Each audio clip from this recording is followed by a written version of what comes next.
Hello guys. In this next video, we're going to be going over graphing exponential functions. But these aren't just any other exponential functions. These are exponential functions that have been transformed. So if you guys see, this isn't just 2 to the power of x, it's 2 to the power of x minus 2 minus 3. So it spices things up a little, makes things a little trickier. So just right off the bat, here's kind of a list of transformations I've made. If you guys want to use this little cheat sheet, screenshot it.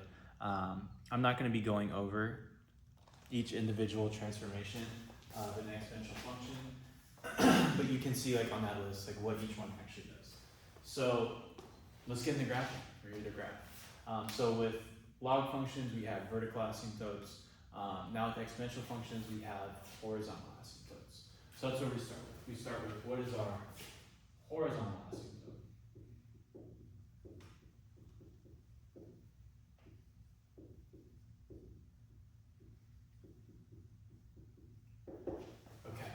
So what does that mean? Why do we have it?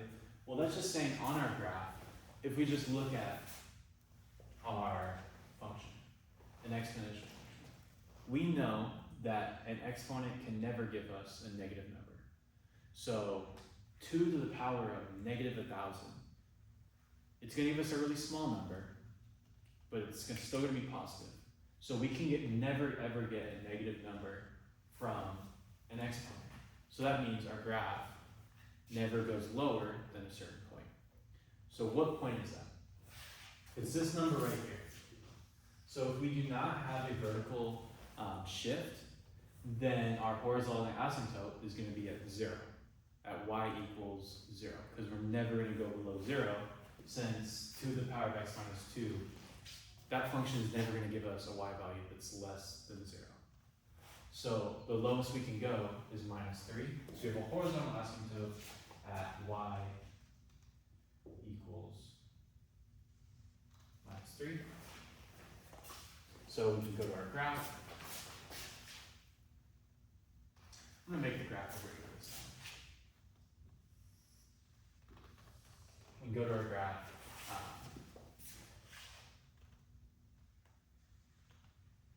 We never go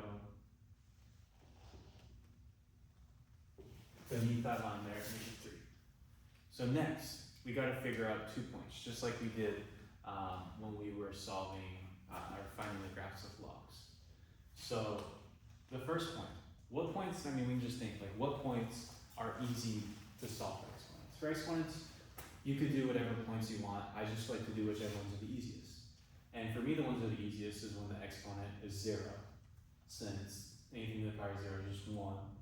Or when the exponent is 1, since anything to the power of 1 is just itself. So I think those two make things easy. So if I make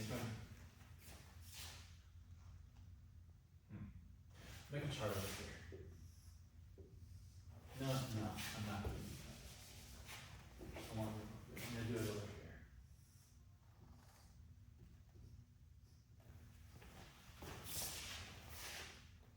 The first one I want. And by the way, you don't need to write it out like I'm writing it out. If you can just eyeball this and see, okay, when x is 3, that's going to be 2 to the power 1, then do that. I'm just doing the work to kind of show you what I'm doing. So x minus 2, when does that equal 0?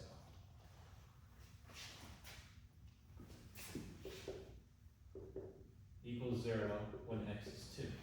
You probably could have eyeballed that. I'm just going to show you. So our first point is going to be at x is 2. And what do we get when we plug in that point? Well, we get 2 to the power of 2 minus 2 minus 3. And this is why things become so easy, because this is the same as 2 to the power of 0 minus 3. Well, what's anything to the power of 0? It's just 1. So this is the same as 1 minus 3, which is the same as negative 2. So 2, -2 is our first point. Our second point, we want when this equals 1. So second point, like I said, you can just eyeball this and see that it's 3. Good for you. I'm just going to show the steps. So you just add 2.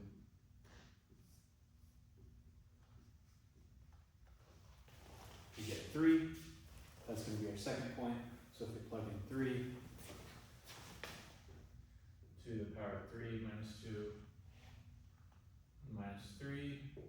this is the same as 2 to the power of 1 minus 3, which is 2 minus 3, which is just negative 1.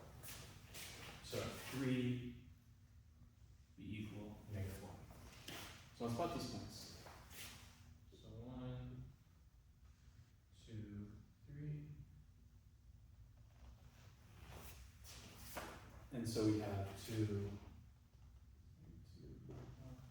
so 2, negative 2, and we have 3, negative 1. And we know our graph going exponentially this way.